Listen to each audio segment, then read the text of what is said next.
Start. ओम वक्रतुंड महाकाय शूरकोटि समप्रभ निर्विघ्नं कुरु मे देव सर्वकार्येषु सर्वदा।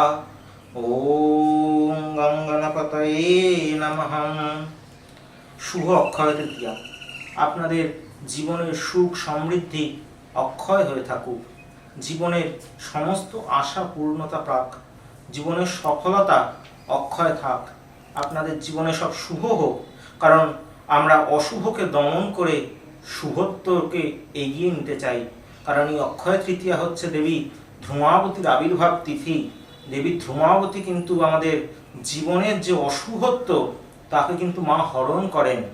সেই জন্য এই অক্ষয় তৃতীয়ার দিন আমরা যত শুভ কাজ শুভ কর্ম করব, আমাদের মায়ের আশীর্বাদে এবং সিদ্ধাতা গণেশ এবং দেবী লক্ষ্মীর আশীর্বাদে, অবশ্যই ভগবান শ্রী বিষ্ণুর আশীর্বাদে আমাদের জীবনে প্রচুর প্রচুর প্রচুর প্রচুর উন্নতি পেয়ে থাকব। সুতরাং অবশ্যই এই অক্ষয় তৃতীয়া পালন করুন। আপনাদের সবার জন্য আমার শুভ কামনা রইল। নমস্কার।